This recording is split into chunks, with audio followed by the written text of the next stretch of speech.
It's Just Business with Steve Thomas and your host, Chris Larry.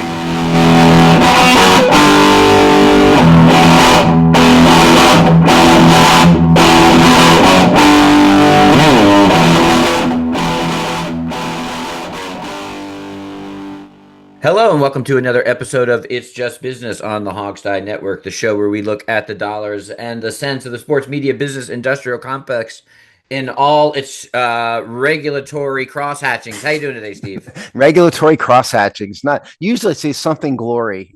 I thought you were going to say regulatory Well, glory. no one. I mean, even pro regulators would not use the adjective glorious. I was going to say like regulatory glory is the worst oxymoron, Yeah, ever yeah. in this world of dramatic overregulation. No matter what side of the political aisle you fall, I think we can all agree there's way too much regulation in this country. Hopefully, we can agree on that. See, that's I use the word crosshatching. Yeah. It's funny how like an ultra liberal guy like you and a very conservative guy like me, we will come around on some of this stuff. We just have a different perspective on it. This is a good lesson for people. Actually, we're not that much different in terms of beliefs. Sometimes I have a quality over quantity belief in regulation. I've never been somebody, I don't think you are either, who's just like blind allegiance to a party or a person. I don't play that, and I think that's by far the best way. I probably have a similar take. I would say your worldview is different. I'm not saying that. I look for the strategic path that will advance the most of what I believe in and make choices that way. It's all if it's all a chess game. It's not about personalities. Yeah, it's just the worst chess game ever. I truly don't understand how anybody who's not a total narcissistic egomaniac could exist in politics for more than a couple years at most. I guess it depends on what level, right? Because there's a bunch of unseen professionals in politics that just yes, there are. But what I have learned is you're that talking about politicians, not politics. I'm talking about politicians. Any politician at any level sees him or herself eventually as the president. Every one of them. Now, there's not a path for 99% of them to get there, but 100% of them dream of being the president. That's what I've learned. And it's all about themselves. It's all about their own ego and power. Anything positive that happens in the world is started from self-motivation. Well, actually, I'll amend that. Anything positive or negative that happens in the world is usually motivated by some kind of advancement of self. Sometimes those have positive knock-on effects. Sometimes they have negative. Yeah, but ideally, what you would want is your elected officials to place the people and the organization that elected them ahead of their own personal interests, and that almost never happens. That I agree with. And That's with why that, I call myself a communalist. I thought you were going to say a communist because you're practically a communist. But I've transcended. I have my own. I'm a collectivist and a communityist. Well, you're a voter in New York City, correct? I'm actually a voter in New York State. We actually we make our primary residence in where we have our. Okay, that's why I asked our house because I feel like I can have more influence in a smaller district. Okay, so you are not a voter in the New York City mayoral race. No, but I would be voting for Zoran if I was. I see. I figured. I knew you were going to say that. Just as soon as we had like a kumbaya moment here, then you got to throw that out. He was going to vote for a commie, a literal open communist. So disappointing. So I cannot hide behind my voter district with my allegiance. See, I'm honest. I know you are. I never said. I just think your views are totally whacked out and crazy. But I mean, you've been honest about them.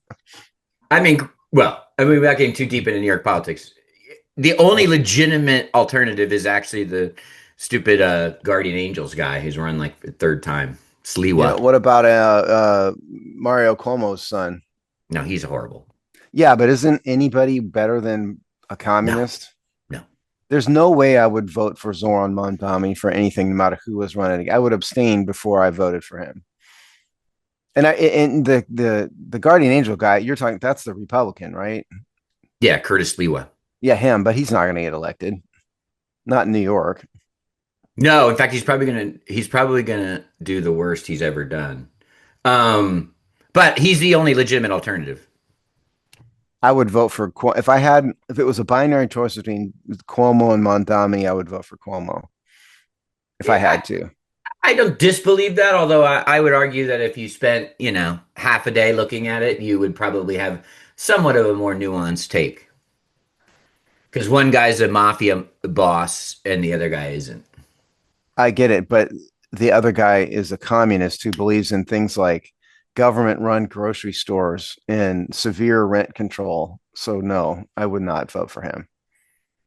I, I didn't say you would change your mind. I said you would have a nuanced take if you Oh, I actually would studied it. rather slit my own throat than vote for Cuomo. Don't get me wrong. I'm just saying, of two really horrible, really horrible options, he would be the least horrible. That's all I'm saying.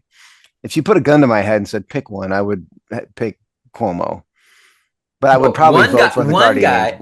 but one guy fits your generalized opinion in all of the worst ways of a politician, and the other guy has an ideological disagreement with you.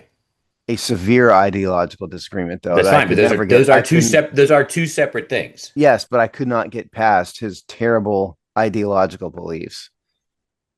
I would But probably abstain. Honestly, I'd but probably abstain. in a vacuum, and I guess not in a vacuum if you applied it here, don't you have more respect for somebody who has more ideological purity and motivation than someone in a completely self-service mode? Sure, but that doesn't mean I could stomach voting for the No, guy I didn't. with the I didn't say vote. I said respect. which person would you respect more? I would respect. I would respect the ideological purist. I just would never, ever, ever vote for him. Yeah, that's fair. I'm just saying, but Because that is the Cuomo's a key. total scumbag. He's a Yeah, so complete I'm saying that's scumbag. the key difference here. Absolutely. Of course, how many New York mayors haven't been scumbags? I don't know if Uh, Adams is a scumbag, oh, but he's a complete is scumbag. he? I don't know him Oh that well. God, I yeah. mean,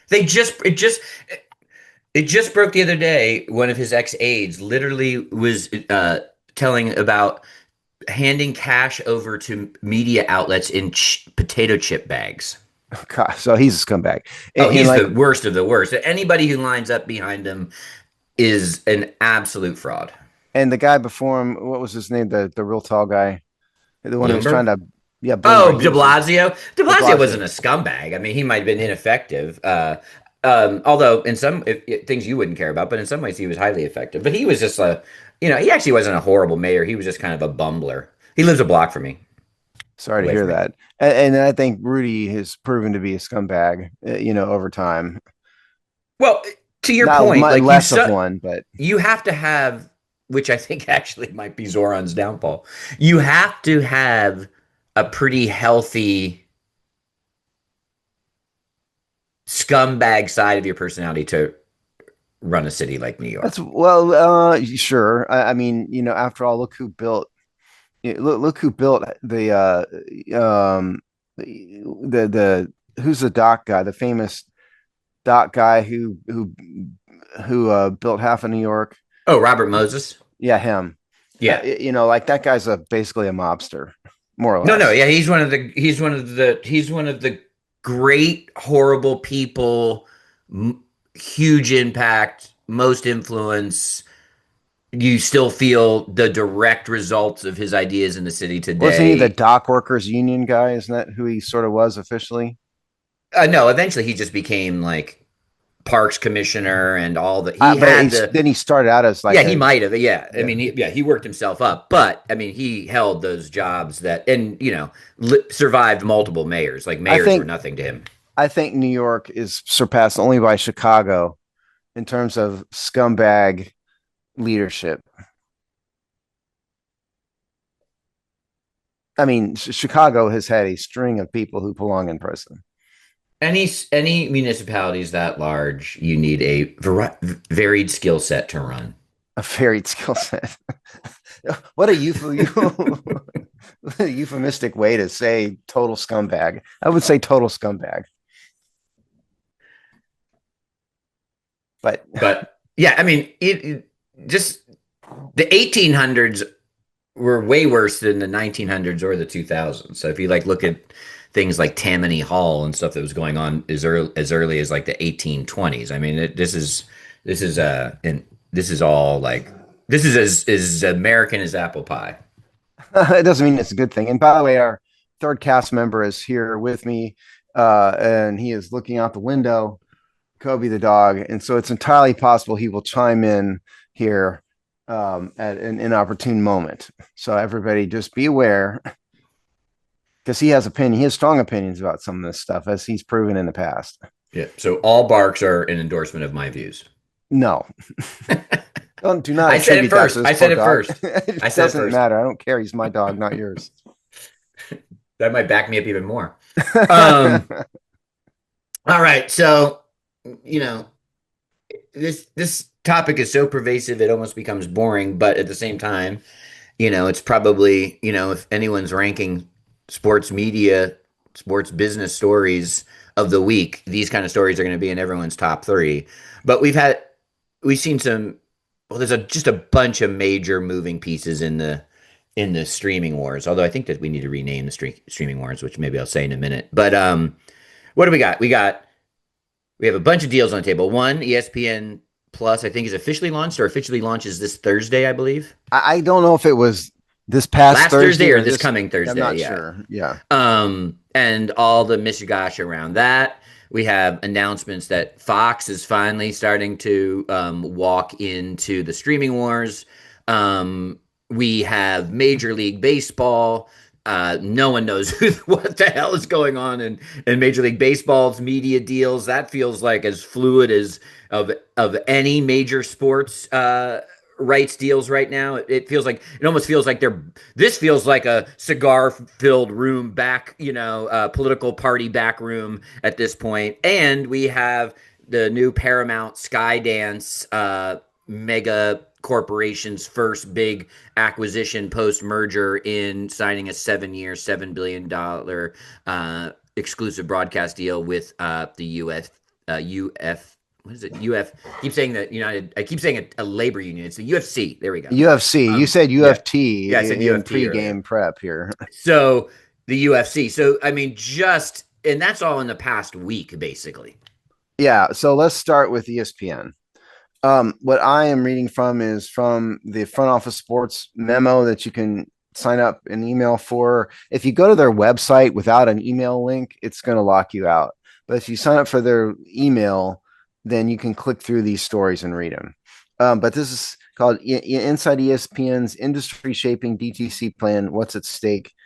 And I don't know. It looks like Eric Fisher, David Rumsey, and Colin Saleo may be responsible for all this.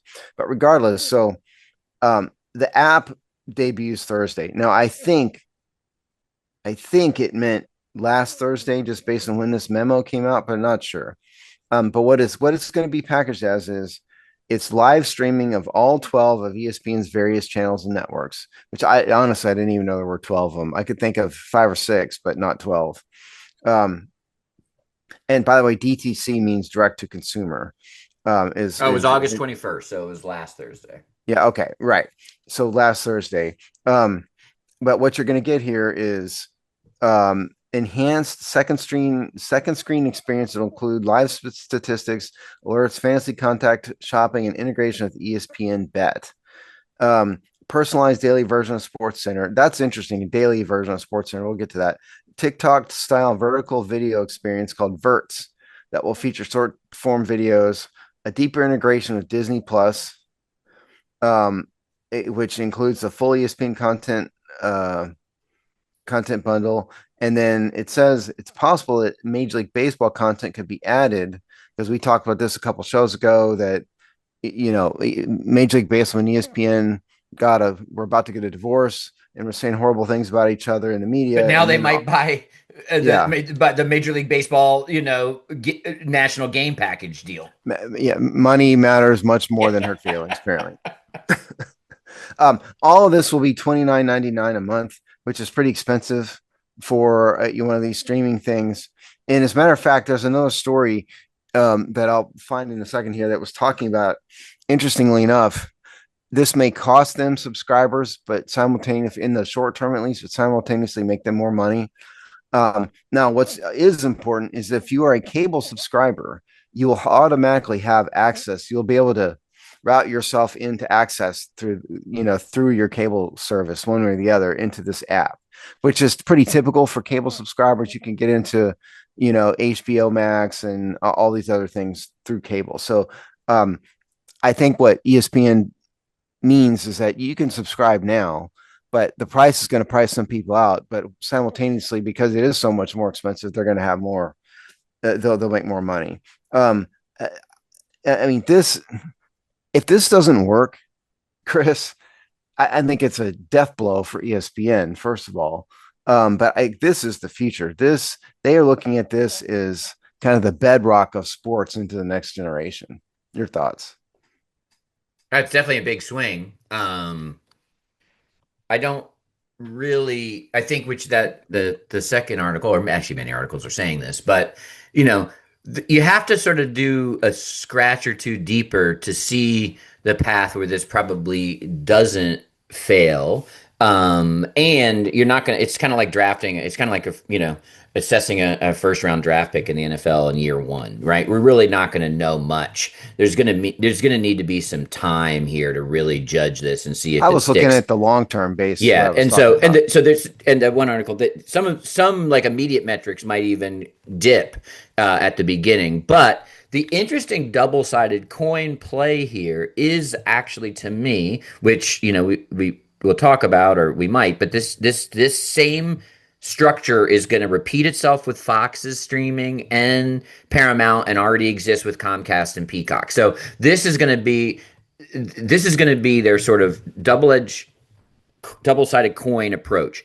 One, if they give, well, when and they have given all cable subscribers instant access to this that helps to stem the bleeding in cable.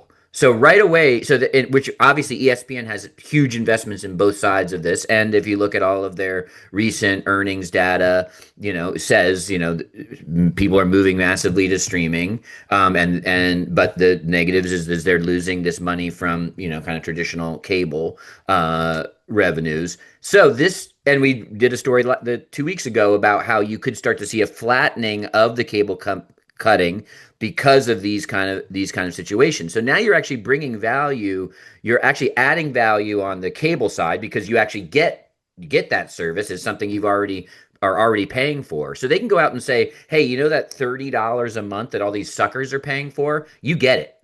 And that they're in negotiation to bring that same deal to YouTube TV. So even the cord cutters who basically have just rebuilt cable via YouTube TV are probably soon going to get the same deal. So there's going to be a whole swath, a huge majority of people who are going to kind of just wake up and have access to this and not have to pay the $30 because they're already paying whatever cable or eventually YouTube TV. So that's what's probably going to drop over the next 2 to 3 years. That's what's going to drive their numbers, and it potentially backs up their losses on the cable side because you're actually starting to bring value. And I would suspect very soon that you'll just be able to add these things to your cable package and then access them right from your TV. You won't have to go to your laptop or your phone even. So I think they're making bets across a number of their streams and then aligning that content so that all of those things pull through. The Fox article has some pretty because they just did the Super Bowl last year and the numbers that they got on Tubi and their other streaming things, and that was a big driver of them finally kind of getting off the fence and jumping into the streaming wars and offering basically an app experience. But really, I do believe that the reason, and this is but if it works, the reason will be that they're really not betting on enough people paying $30, right? They're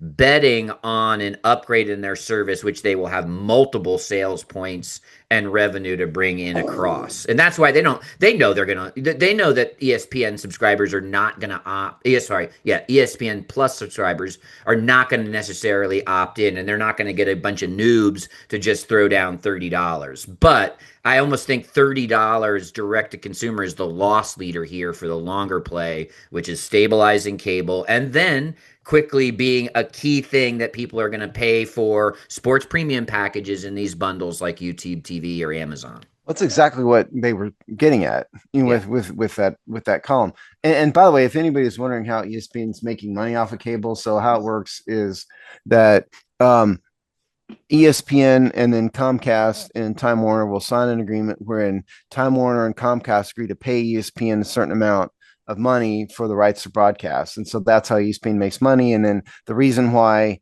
you can't opt out of ESPN on your cable package is it's so expensive. They need to make every single person pay for it. And it's just kind of buried in there. But I've been saying this for years, Chris. I mean, you know, like Xfinity Cable, which is Comcast, I get all this stuff included in it. The only thing I don't get included in is Paramount Plus. But I get Which is all just a five. matter of time, probably. Oh, it is absolutely. Netflix, Peacock, ESPN, all these things are included for one price point, and I download the cable app to my phone and my tablet, and it streams, right there, exactly like all these streaming apps. And so that is where we're heading with this. That is, you said it. So, YouTube TV is essentially becoming a cable provider, They are. Yeah. basically. They're wrapping everything into one. Disney is trying to do the same thing. Would it surprise me greatly if Disney and Google signed some sort of, or Meta signed some sort of agreement someday? I'm not reporting that. Haven't seen that. I just mean you're going to see big companies get together and start to provide this stuff. It's already happening.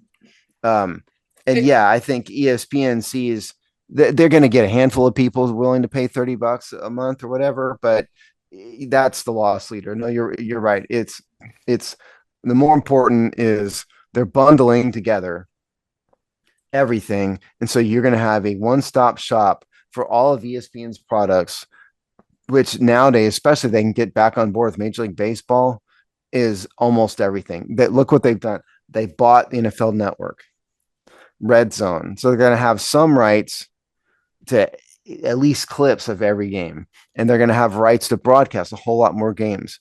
They already have an NBA package. If they get back on Major League Baseball, I mean, it is never ending. They own like 3/4 of the bowl games, and they have contracts to broadcast with most of the conferences.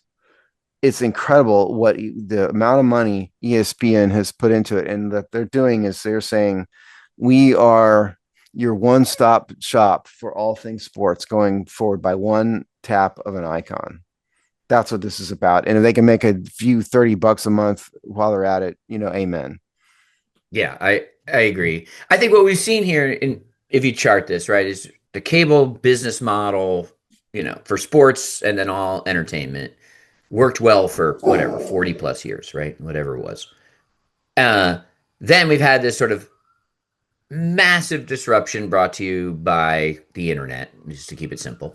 Um, and then we spent the last kind of 4 to 5 years, right, with this sort of streaming wars era, re-scrambling everything, companies coming up, companies falling, deals, whatever, all these things start to, we've been in the craziness. I do think we're now coming out of the craziness, and what really has just happened is actually cord cutting is actually a great euphemism. But I think probably in the next like 3 years, you're just gonna we're just rebuilding cable. The real only core difference is you're not using coaxial cables underground to get it. You're just doing it through the airway or whatever, the Ethernet, the internet or whatever, the cloud, whatever kind of like friendly euphemism you want to put around it. But the pricing models, the packages are going to be just the same. So instead of the Comcast or Cablevision or Time Warner or whatever these sort of traditional cable companies have been, just replace those names with Google, Amazon, and when I say Google, I mean YouTube as well. Google, Amazon, and maybe one or two other players, and they be in, and then the Paramounts, they all the exact same kind of relationships. The idea of carriage fees, the idea of bundling, all of that will be exactly the same. And in the end, the only key difference will be in the delivery infrastructure of the signal. That's the only. Eventually, we're going to wake up in 5 years, and just how it gets to you is the only major difference. And frankly, the how is not that big of a deal. Oh, Kobe See, vehemently agrees. everyone agrees with that. He's barking at a dog on the sidewalk. I can't really do anything about it now. Sorry, but yeah. So I have a cord that physically comes from my wall, plugs into the TV, and that's how it comes in. But yes, and fast forward a couple of years, the cord is going to be gone.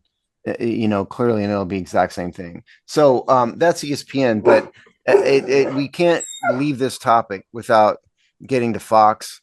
So because Fox has lagged far behind in this, they haven't had an app. Um, they've relied heavily on their broadcast networks, and they still are, but this is another memo, by the way, dated August 21st. Eric Fisher and Colin Saleo, called Fox Enters Streaming Wars with Leaner Sports Heavy Approach. So Fox finally has an app called Fox One. But this is not, they are not putting a ton of effort into extra content, and you have to subscribe and get our app only show. Fox looks at this, they're putting minimal effort into it. This column states that it quotes a Fox guy saying that they put all their effort into their broadcast content. And so all this app is doing is they're sort of reluctantly getting into it and saying, fine, we have to have an app. It's just going to broadcast everything that we already have. It's going to extend their reach. Yeah, that's exactly right. And because Fox just doesn't believe in, because like Paramount, for example, there's things on Paramount Plus. The NFL, is one of them. They've had games on Paramount Plus, only Paramount Plus only, or maybe it's Peacock that's done that. But regardless, they're not going to do that on Fox. This is exactly what you just said. It's just extending their reach. They're doing it reluctantly because they have to. Now you can subscribe to this service. Also, this is $19.99 per month. And once again, that still gets to the top third of streaming service prices. I mean, you're definitely seeing these big, huge company networks are definitely raising. I mean, and which all the smaller and mid-sized ones will follow suit eventually. They're definitely raising those monthly costs. Well, okay, so let's do some back of the napkin math here. So you subscribe to Fox for $20 a month. You subscribe to ESPN for $30 a month. You subscribe to YouTube TV. How much is that, Chris? Do you know? I think if for like their basic package, again, using cable language, I think it's about $75 a month. Okay, so but you would get like in that scenario, you probably get access to you would get access to those two streaming services. Would you though? Is that well, when and if they sign that deal. But right now they don't. Today you can't. But I would. But both all the articles say they're active in negotiations to sure. But today that's $125 a month. And then throw in Netflix for what, $15-$20 a month. You have to $145 a month. And by the way, if YouTube does cut that deal, their price is going to go up. So it's not going to save you that much money. Yeah. So now you're up to, if you throw in one or two other services out there, you're up to more than $150 a month. How much does cable cost? I'll tell you, like my cable bill is like $270 a month, but that includes the Wi-Fi and that includes a home phone, which because I'm an anachronism. So you subtract those out and the cost is not that much different. That's my whole point. I kind of, and we talked about this in the last show. I get streaming. Yes, I know. I mean, you're kind of seeing now. Will it be dominant? No. Will it be? But you could make a case that you see the plateau strategy for cable, right? Because easier. We're going to bundle here. Another bundle. We're going to bundle as you said, we're going to bundle your internet, right? And we're offering you, and then we're going to package all these things up that you get online or over the TV, and often you don't even necessarily, especially with these smart TVs, they'll probably just sell you. They won't even need the cable anymore. Even you still might be getting it from Time I have Warner. A box. Gotta stick a box on the shelf, but that's fine. They'll phase that out and just say stream it from us, but you're still going to pay the same Time Warner or whatever. I guess they're no longer a cable provider. Cox, Time Warner. Well, Comcast. So Comcast is Xfinity, and I think Time Warner is still in it in certain parts of the country. So let's use Comcast Xfinity. They're probably one of the most dominant ones at this point nationwide. They'll be able to say, hey, listen, we're gonna make it. We're gonna basically make this cheaper for you. We're gonna bundle it with your internet, which you need to do any of this anyway.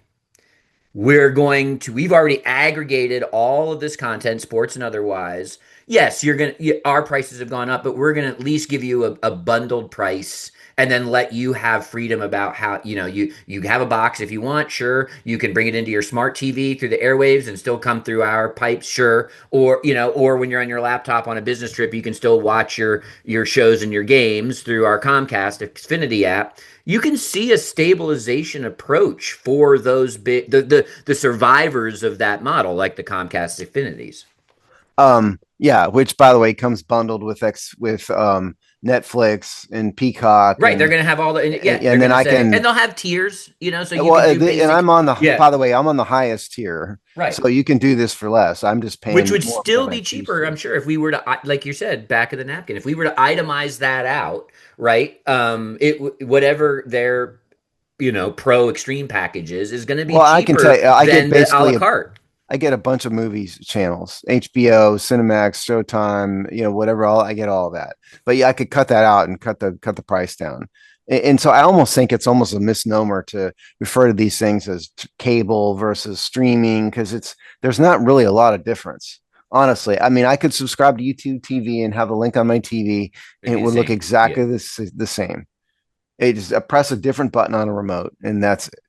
I think You so. know, Basically, the coming war is less like HBO Max versus Peacock or Netflix versus who can Amazon, bundle the right? most stuff together for the Yeah. best price? Yeah, it's going to be who are the providers, right? Like, and so it's Yes, Comcast versus Google. It's Amazon versus Verizon FiOS. because I don't think it's what one of the main reasons why I do what I do is I don't like having a whole bunch of subscriptions to stuff and having to pay a bunch of different people and you can't even remember who you're paying. For me, the TV is on one thing, and bundled with the cable, it's on one thing. And I think that's a huge benefit to it. And I think the war is exactly what you said. The war is who can bundle the most stuff for the most efficient price and reach the And the most most people. clear delivery pathway. That's exactly right. Like, I That's don't where want to all have this to, is going. because right now, and even, right now it can get complicated, even for someone that's fairly sophisticated. So, like, if you can make that user experience, more direct for people, that'll go a big way. That'll also go far. So yeah, we'll just, before we move on, let's just quickly hit like the craziness with Major League Baseball media rights, Yeah, which I are was kind of going to just go there puking next. So itself yeah, all over these things. I don't know. This is like a day-to-day drama. yes, it is a day. It's ridiculous. How crazy this got. I'm trying to find the story here. I was woefully behind. Where is it? Here it is. Okay. No, that's not it. MLB's media rights. Yeah. Okay. Um, Yet again, the memo. We're memo heavy this week. We haven't done the memo in a while, but this is dated August 20th. Ryan Glass-Spiegel, Eric Fisher, David Rumsey, and Colin Soleo. Looks like they've got like 5 or 6 people at most that are doing all this for Yeah. Front Office Sports. This is called MLB Nears Media Shakeup. ESPN, NBC, Netflix in, Apple out. And so what this is quoting Kendall Baker of Yahoo Sports reported that Apple's Friday Night Baseball is going to come to an end, and then NBC/Peacock are going to pick up the Friday and Sunday nights in the wild card round. Netflix gets a home run derby, which yawn, but I think that's just the first step for Netflix to bid. But I think more important, this is the big one. Okay, far more importantly, the Yahoo report said that ESPN is going to subsume Major League Baseball TV. Yeah, Andrew Marchand on August 21st, and he's one of the Right, big ones. right. Marchand is usually right. Think about this. ESPN just bought the NFL Network. Now they're going to buy MLTV. Now MLB TV, that might include the Major League Baseball Network that you can get on cable, but I think it does. Yeah. but the bigger deal on it is that you can subscribe and get all out of market games. It's the Sunday ticket of baseball. Yes, that is the same. And I have I didn't this year, but I have in many years subscribed to this. And so now what we have is ESPN getting potentially all baseball games, and then all football games or at least most football games, and they already have basketball. And so this comes, by the way, what, 3 months after, like they were Major League Baseball and ESPN were literally insulting each other in the media. Like baseball, like ESPN guy said something like Major League Baseball is a fading sport or something, and something crazy like that. And then the network, Major League Baseball responded, um, it's all coming around again because of guess what, money, because it's all about business. Imagine that. Um, all right, so let me see here. I I think like how that's the Marchand describes it. It appears that Manfred and ESPN chairman Jimmy Pitaro have moved past their differences. the difference is they were openly insulting each other in the media. um, okay, and so by the way, this story, the front of sports story, says that apparently it says for Apple to be out after the season, there would have to be some extra maneuvering as the tech giant reportedly signed a 7-year deal worth 85 million per year in 2022, which for those of you, the math efficient takes it out to 2028. And so somehow that deal is apparently going to get terminated. And we haven't seen the contract. It's not public. So there's obviously some out of it, because I don't think anybody wants to get in a lawsuit about this. So that's Major League Baseball. So yet again, it comes back to ESPN mainly. You get the access to the ESPN app. We are the one-stop shop for sports. Well, Marchand describes it for digital consumers, fans are likely to need ESPN's direct to consumer subscription to go along with Major League Baseball TV.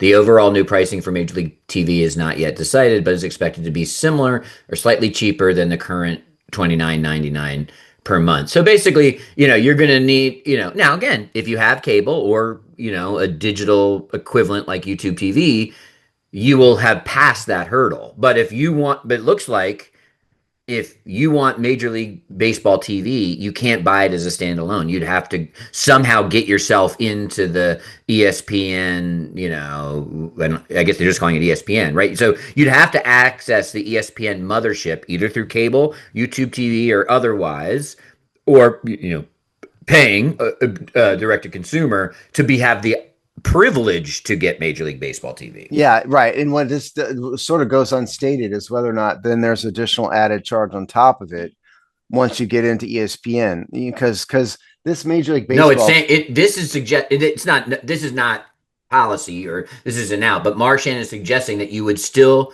need to pay. You would need to get into ESPN mothership somehow, and you'd have to pay the then, extra. Yeah, It's a lot of money, man. right. And it helps It's you keep already you on cable, expensive, because if you're just getting that ESPN package because of your Comcast, then you would have. It's the same $30 a month you would have spent in 2022. Well, so baseball wise, there was a couple options under this MLB TV business. You could subscribe directly through the website, but I always did it through Xfinity, which always created. I always had to call Major League Baseball every year and get them to activate it because it never really worked right. But I did that because then I could get it through my Xfinity onto my TV on a much easier fashion. This sounds like it would phase out. This would phase That's out going to that phase purchase that. through the Yes, website. that's exactly right. It And would, all that this, middleman would be completely eliminated here. yeah. So ESPN has basically forced you to come to ESPN to see all of football and all of baseball in some respects. It's funny, and we don't have to go too deep onto it, but you can kind of see here Apple, at least on where I think sports is concerned, is exiting the traditional streaming wars. I think they dipped their toe with I think Major League Soccer. They dipped their toe with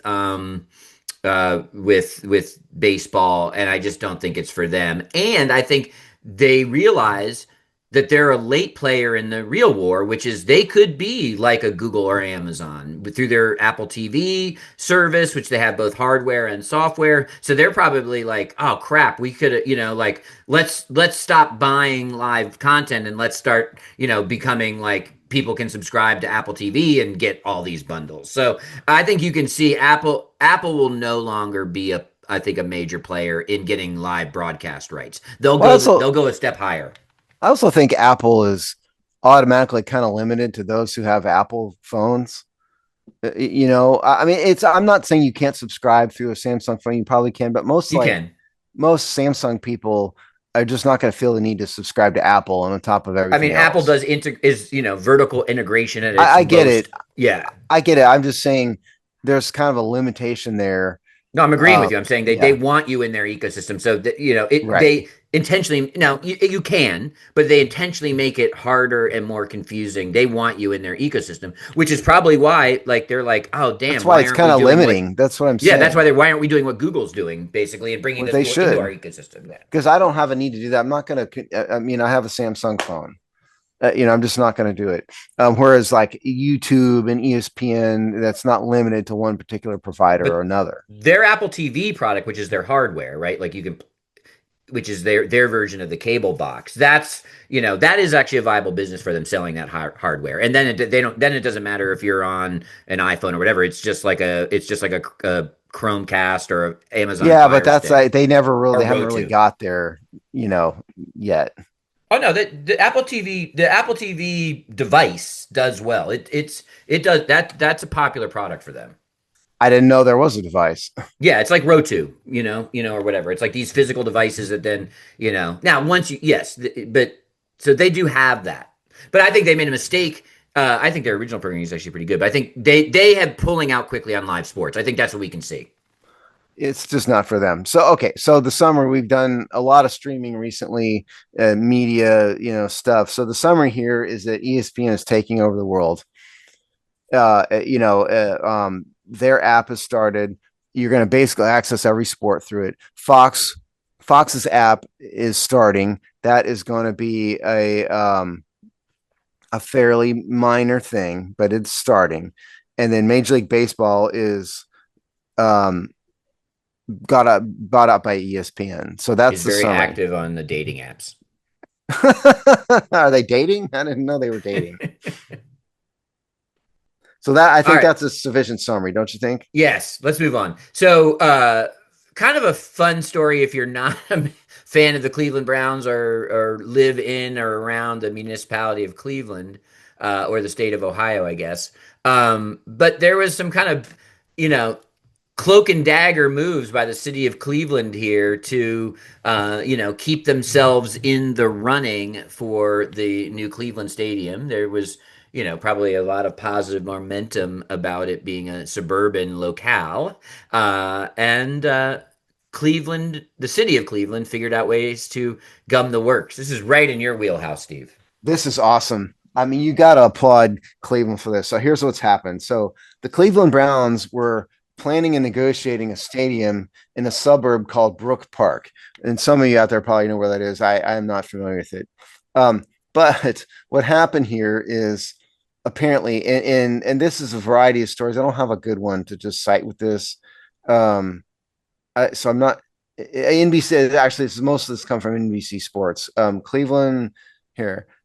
The story is Cleveland quietly maneuvered to secure permit denial for Browns Stadium by, it says, by a moron, which is Mike Florio. But in this case, it's, he's probably right, date August 21st. And so what happened here is that when the government of the city of Cleveland found out about this, they backdoored their own suburb by going to the Ohio Department of Transportation off the record and got them to deny a permit, the Department of Transportation, for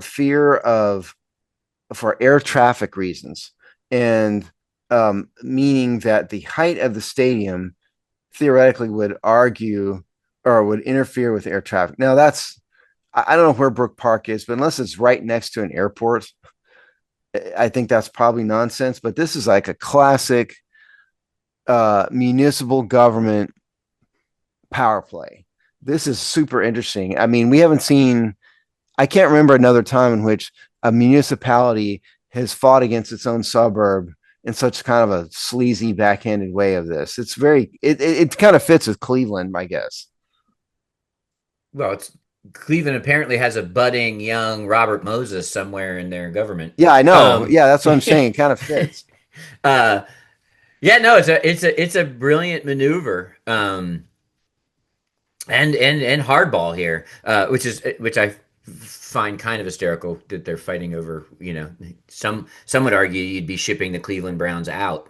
But yeah, I mean, do you think this can work, or is this strictly a gum up the works to give more time for alternative deals to emerge? It depends on how sophisticated the suburb is, and how the sophisticated the Browns are, because there's an answer to this from a design standpoint. There's a way to address the concerns, because again, I mean, okay, so here's how airspace works. So if you're within 3 miles of an airport, there's going to be regulations about height, about where things can be built, where it can't be built. There's a reason why in America you don't see houses right off the end of a runway. Whereas if you go to like third world countries, there's some, like I saw an internet story the other day about like the world's craziest airports, and they're all overseas somewhere, and there's like a village right off the end of an airport. There was one with like an airplane has to couple 100 feet AGL over a beach. That's not in America because the FAA regulates airspace. And so it's very likely that the stadium is not right within the 3 miles, air traffic control area of a Cleveland airport. But it's possible that the FAA would have a say in height. Because again, if it's right in a traffic pattern, you can't build the Sears Tower, right in the middle of it. So I would suspect there's probably a design answer to this that's fairly easy, that they will do. They'll just have to resubmit. So I think this is probably just gumming up the works so Cleveland can make another run at getting them to dump the suburb and come back home.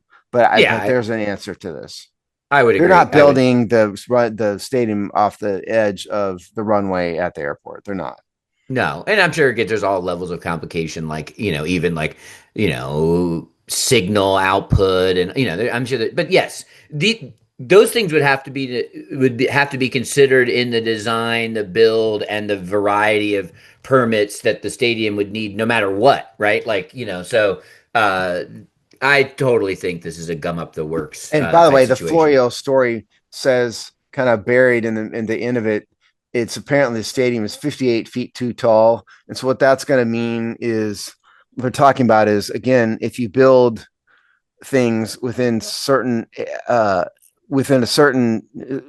amount close to an airport, there's height restrictions. Again, like my example is, you can't build the Sears Tower next to Chicago Midway, for example. And so the answer for this would be change the design of the stadium to make it 59 feet shorter. Yeah, and I that would think be the end of it. the city of Cleveland, uh, But that gives them is another hoping shot. in the in between time they can put together, Yeah. they can get they can woo the team back to the city. That's the real This goal. is kind of like you're in love with your best friend's girlfriend, and so you sabotage their relationship to try to give yourself a shot at it. Right. That's what this is exactly is. If you want to take a 902 Beverly Hills 90210 analogy to it, that's what this is. But ultimately, it's not going to work. It will not work. They would rather redesign a stadium that's still on paper anyway. That's fairly easy. It just takes some architectural magic, and that's the end of it. Cleveland still wants to go where they're going to get the best deal. And just redesigning a stadium has nothing to do with anything. They'll do it. No, it's just, can they do it fast enough to stave off any counter offers, or those kind of things. So did you like my analogy? I did, yes. Just give me a chance. Just give me a chance. Yes, exactly right. He's cheating on you. He's no good for you. That's what this is. So we'll see. Hey, that's worked for some. That isn't always a failed strategy. It works enough for it to be tried. Well, I don't know if we can equate that much of a relationship nightmare to a stadium, but it does work sometimes. You're right. Because again, what it'll do is it'll give Cleveland some time. More time is more time. Yeah, we'll come up with a better deal. We promise. Yeah. We'll give you more of the parking revenue, or blah blah blah, whatever. Yeah, it's always fun to watch other cities' stadium gymnastics. So if you're someone who enjoys tracking those kind of things, Cleveland is an area to watch. I would venture a guess, if you've been listening to this show regularly, you're a true sports business nerd like Chris and I are. And so you probably find this stuff endlessly fascinating. Your average person on the street would not think this is fascinating. But for those of you out there who are business nerds, which is all of you listening, this is fascinating. And for the record, the only suburb of Cleveland I could name off the top of my head would be Shaker Heights. Could you name a Cleveland suburb? Brook Park. Yeah. because I read it today. Cramming for the test. Yes, exactly. So we'll see. This one should get more interesting though. And I liked you see so few stories of any topic that come as a surprise to people, but this one was like when this kind of like was found out or became apparent, everyone was like, whoa, like this really, there aren't many secrets kept, but this one they did kind of sneak up attack. Listen, these deals are hard, man. I've done them.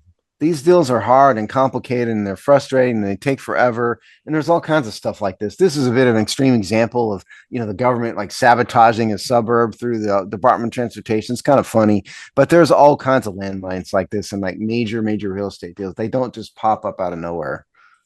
Stadiums don't grow when you plant a seed in the ground and water it for 3 years. These are all really complicated legal and business maneuvers, all of them.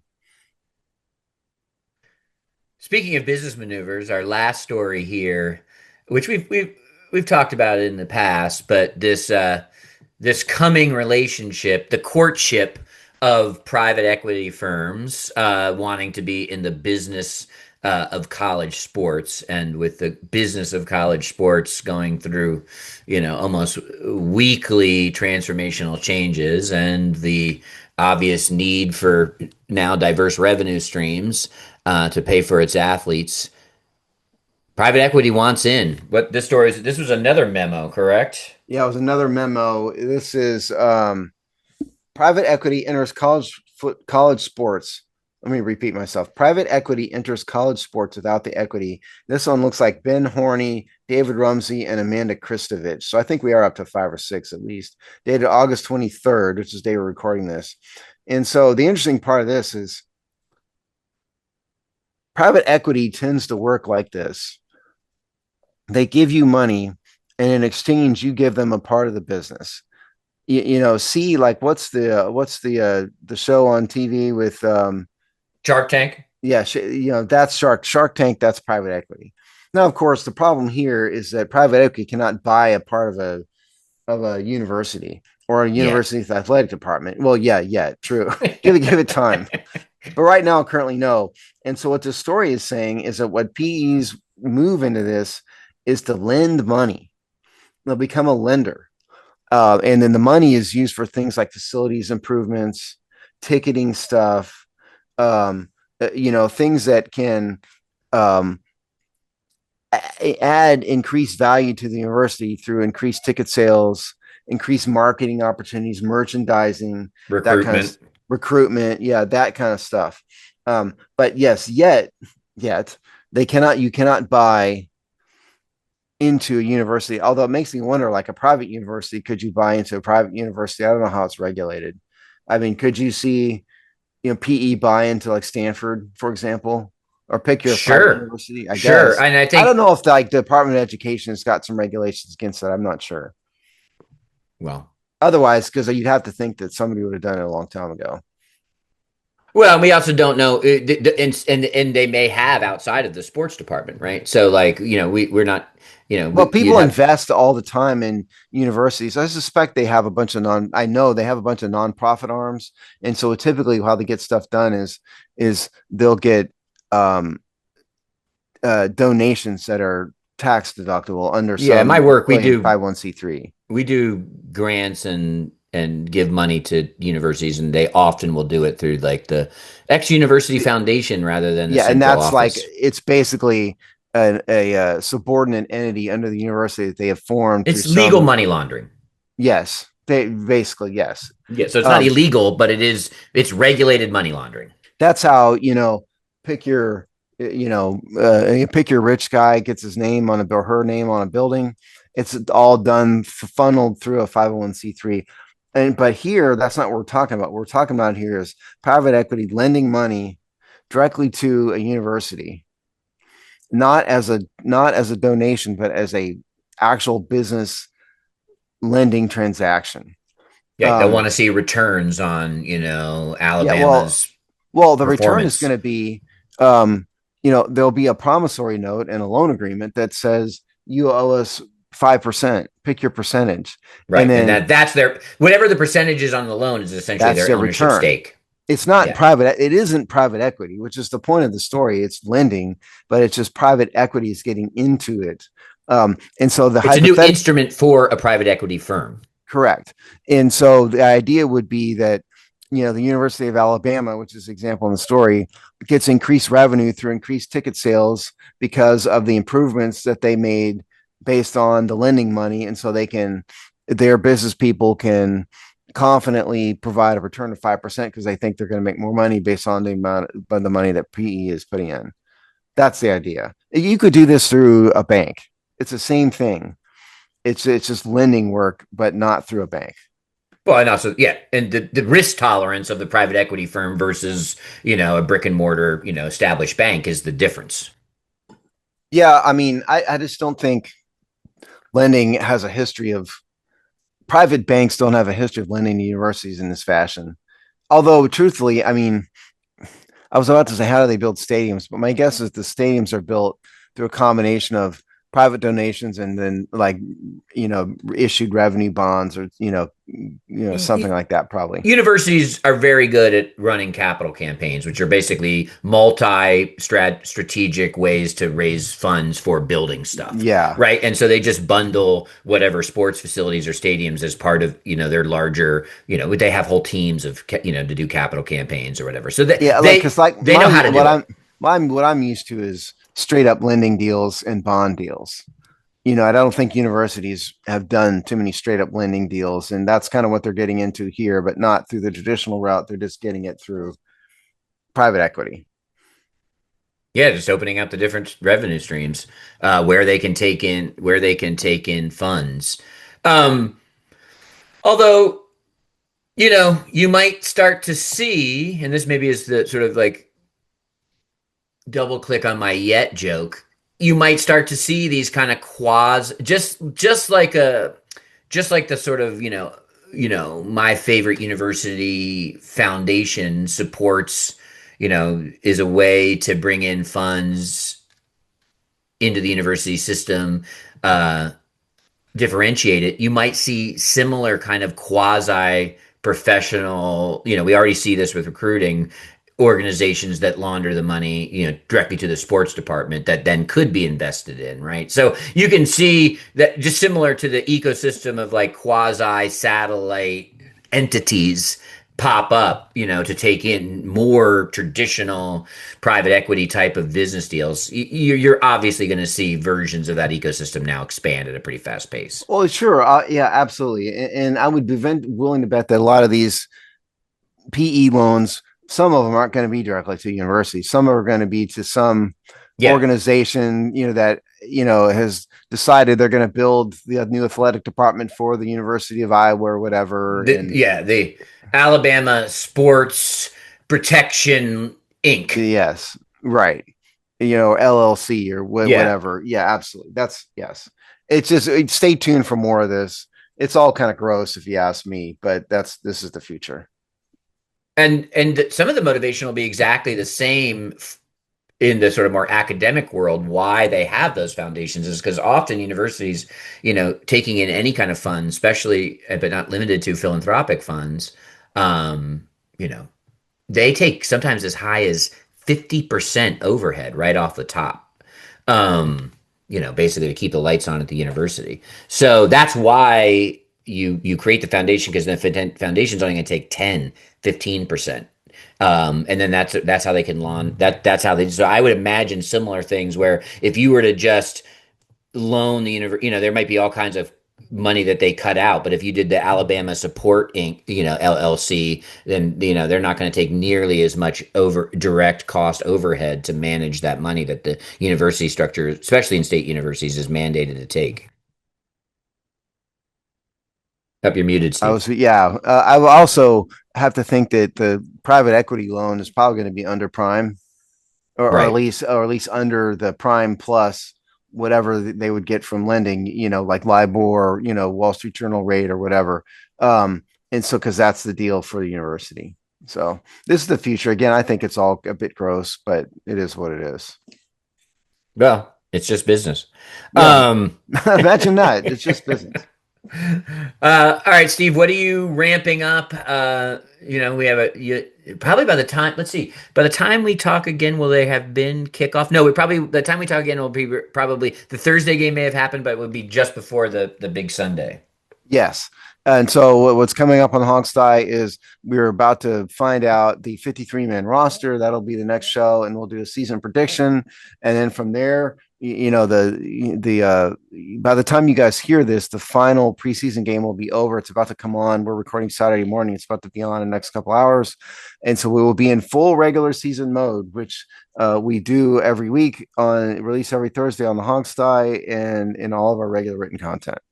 Is the third and now final preseason game of NFL football the worst professional sports product in America? Oh my God, yes. I mean, and all the preseason games are not far behind it anymore. No, but the third one's got its own special badness. Yeah, because nobody who's even Yeah. anywhere close is gonna. It's basically you might as well be watching like the UFL. Yeah. And at least they practice coordinatedly. Yeah, I hate watching them. I have an obligation to watch these games, unfortunately, but it's you're totally pointless game. Yeah. It'll be a waste of my 3 hours. Yeah, no, it's bad product for sure. All right, not that the NFL cares. No, they're Okay, making you pay full ticket price. Yeah, right. They got it. They got it figured out. All right, we'll see you in 2 weeks.